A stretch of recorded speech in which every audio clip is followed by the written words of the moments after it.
Hello everyone, अस्सलाम वालेकुम जी, नमस्ते, सत श्री अकाल। Welcome back to your own YouTube channel. This is me Saima Pirzada and you are watching Saima Pirzada reaction channel. तो कैसे हैं आप लोग?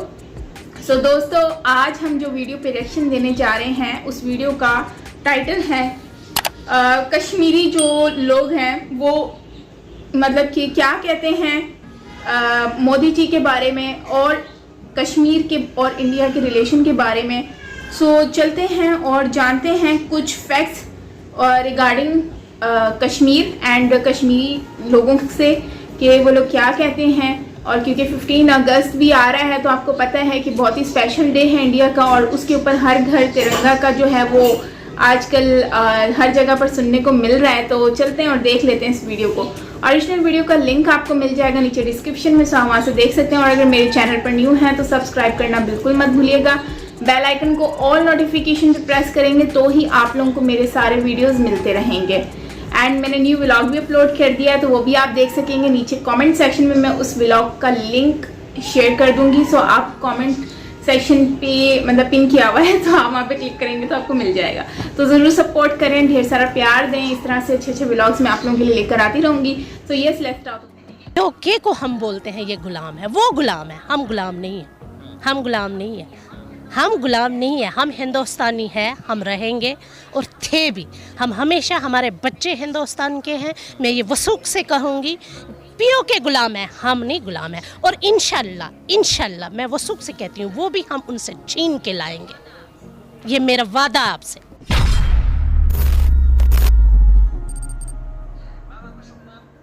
मैम, आपका शुभ नाम? मेरा नाम राशिदा है। राशिदा जी, सबसे पहले आपसे समझना चाहेंगे महिलाओं की दृष्टि से आखिर कश्मीर में क्या बदला, पहले का कश्मीर और आज का कश्मीर, आप लोग क्या झेलते हो? क्योंकि पुरुषों की दृष्टि से सबने देखा है, मगर महिलाएं क्या झेलती रही? जो पहले की महिलाएं थी, जो 370 में देखा गया है कि यहाँ मिलिटेंसी भी थी, यहाँ बहुत कुछ होता था। जो महिलाएं यहाँ की थी मिलिटेंसी के दौर में, उनको बोला जाता था बुर्का लगाओ, जैसे स्कूल्स में मत जाओ, एजुकेशन नहीं करने की उनको सलाह दी जाती थी। तो पेरेंट्स बड़े परेशान होते थे कि यहाँ एजुकेशन कैसे हम अपने बच्चे को दें, खासतौर बेटियों की बात करें। और दूसरी बात और एक है कि जो 370 में हमारी जो बेटियां थी, अगर किसी बेटी की शादी बाहर होती थी तो उनको उसका अपना हक नहीं दिया जाता था, उसको उसका हिस्सा नहीं दिया जाता था। जैसे ज़मीन होती थी, मकान होता था, जैसे यहाँ प्रॉपर्टी उसकी छीन ली जाती थी। जबकि उसके बरक्स अगर पाकिस्तान से कोई लड़की आती थी, यहाँ की बहू बनती थी, उसको उसका हक मिल जाता था, लेकिन हमें नहीं मिलता था। 370 ख़त्म होने से हमारे को मोदी जी ने क्या किया कि हमारे राइट्स बढ़ाए और हमें वो हक वापस मिला।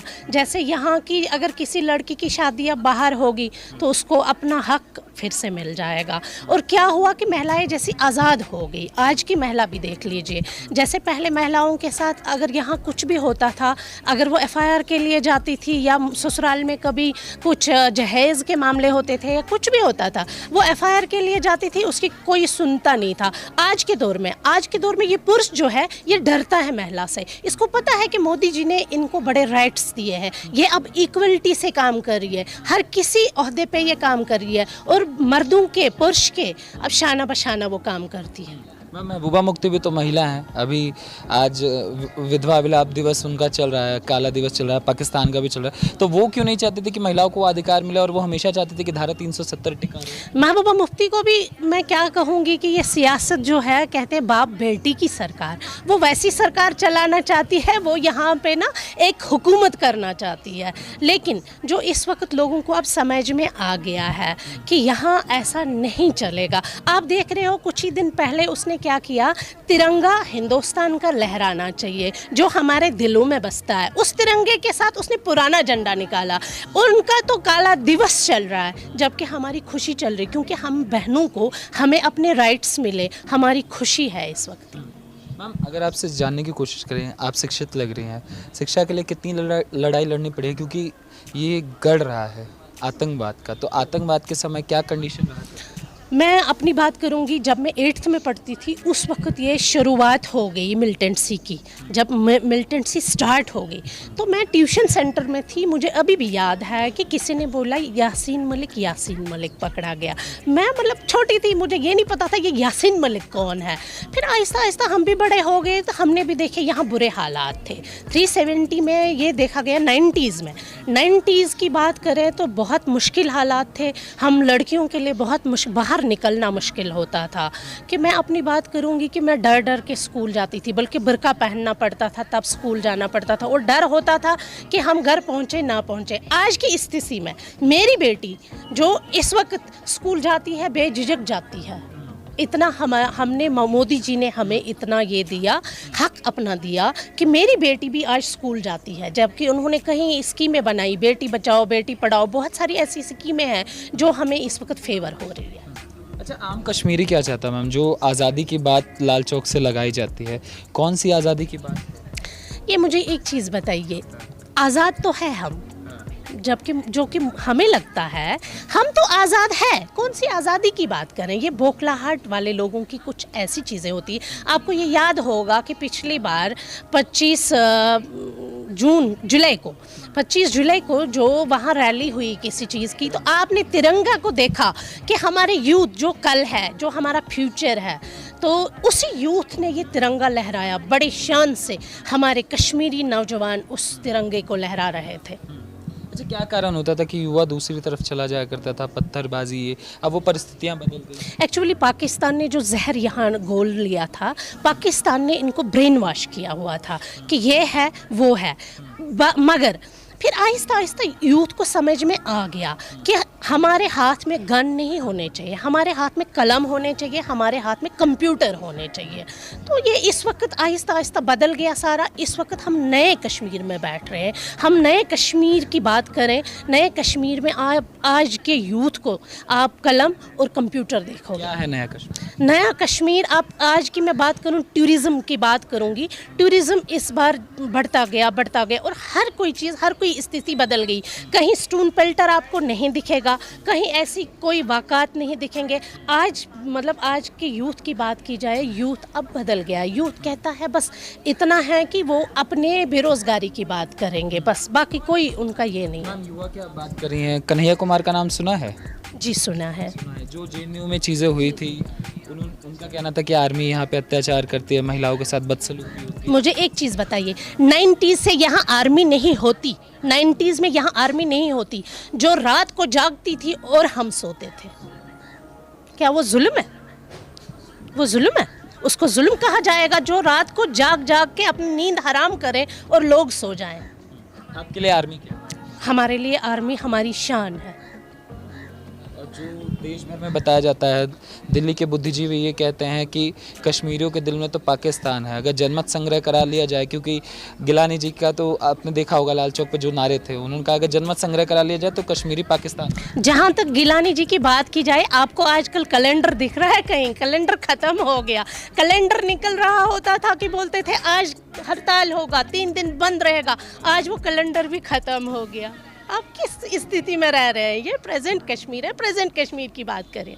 मगर ये तस्वीरें तो यही दिखाने की कोशिश होती है। पाकिस्तान जब UN में रोता है तो वो लाल चौक युवा की और कहता है कश्मीरियों के असली हमदर्द तो हम हैं, कश्मीरी हमारा भाई है और कश्मीर पे ये हिंदुस्तान की सरकार और हिंदुस्तान की आर्मी अत्याचार। ऐसा कुछ नहीं है। हम हिंदुस्तानी हैं, हम हिंदुस्तान के साथ थे, हम रहेंगे हिंदुस्तान के साथ।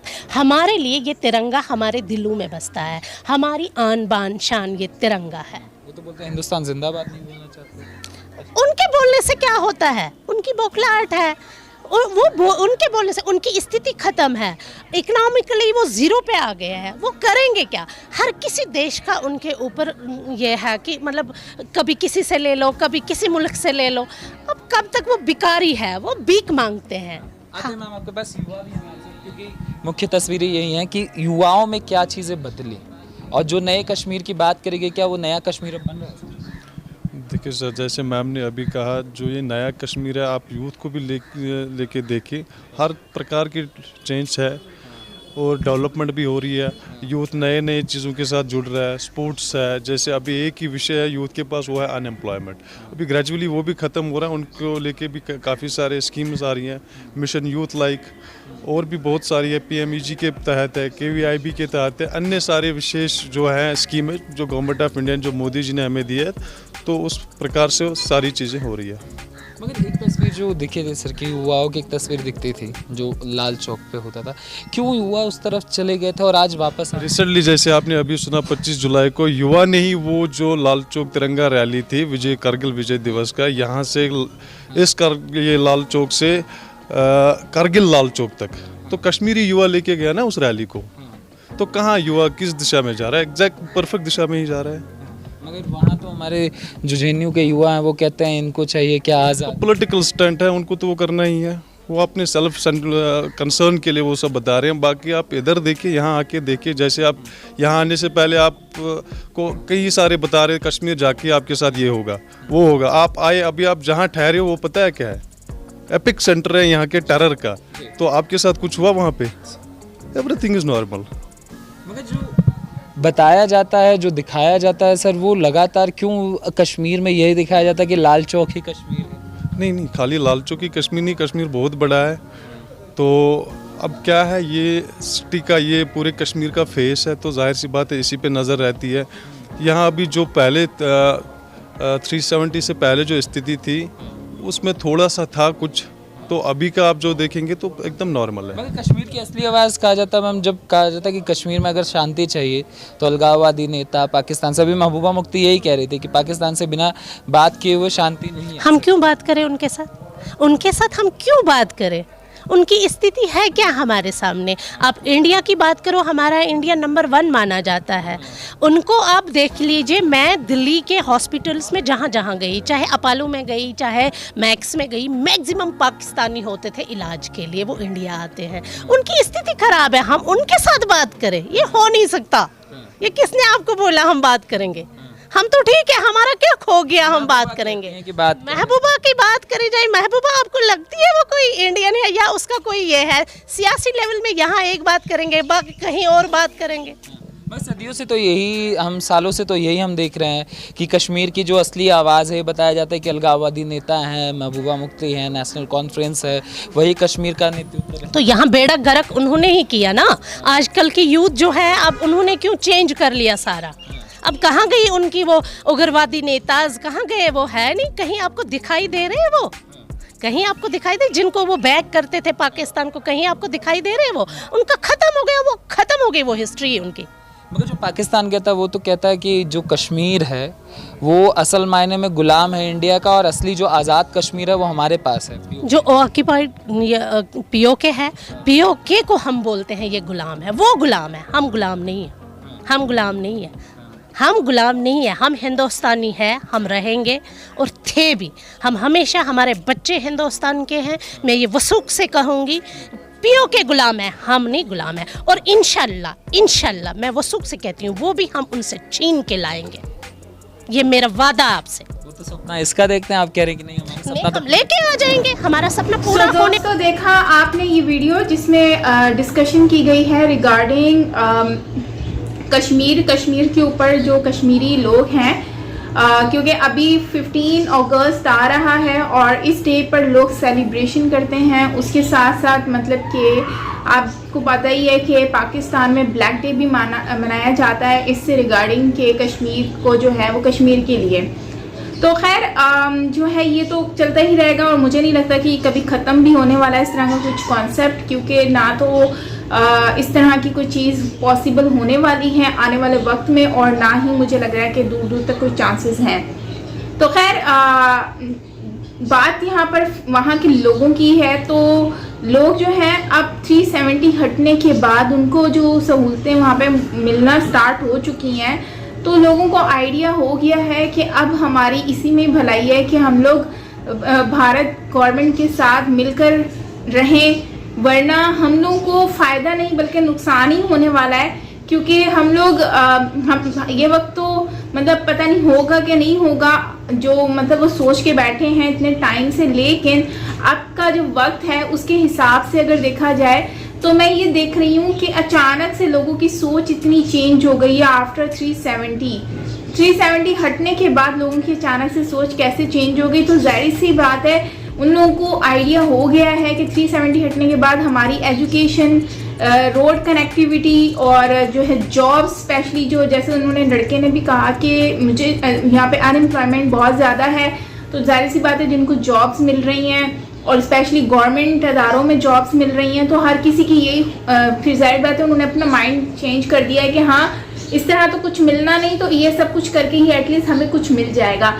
सो ओवरऑल मैं यही कहूँगी कि अच्छी बात है, हर किसी को यही सोचना चाहिए, अपने बारे में सोचना चाहिए, अपने मुस्तकबिल के बारे में सोचना चाहिए और अमन के लिए सोचना चाहिए। सबसे बड़ी बात, जब अमन होता है तो हर चीज़ अच्छी हो जाती है और हर चीज़ में खूबसूरती दिखती है।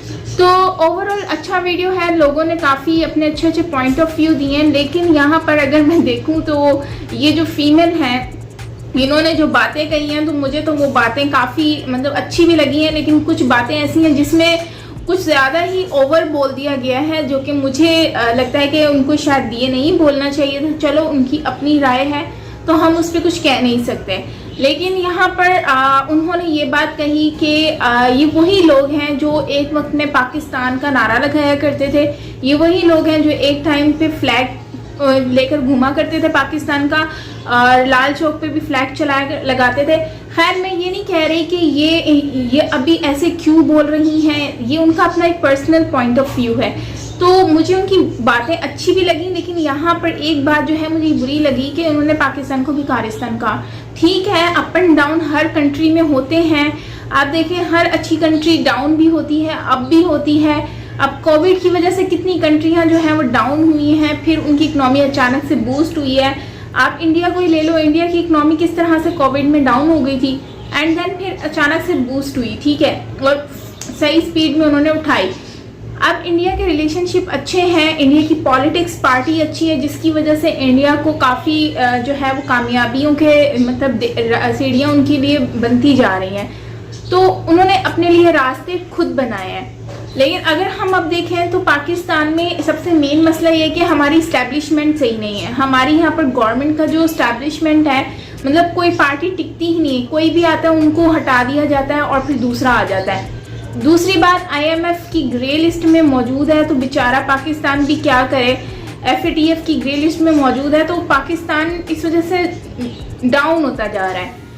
लेकिन कोई बात नहीं, आने वाले वक्त में पाकिस्तान भी अप हो जाएगा। लेकिन अच्छे वक्त और बुरा वक्त आता है तो इसका डजंट मैटर कि वो उसको डजंट मीन कि लोग उसको और भिखारिस्तान बोलकर उसको मतलब डिसरिस्पेक्ट करें, ठीक है।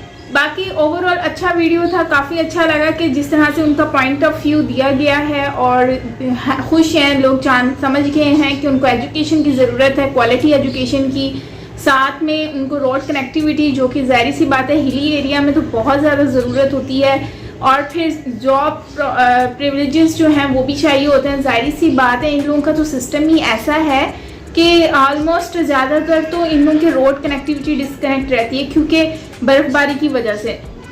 तो ये बहुत अच्छी बात है कि अब वो लोग इन सारी चीज़ों को अंडरस्टैंड कर रहे हैं और फ्लो के साथ चल रहे हैं। सो ये मुझे चीज़ अच्छी लगी इनकी।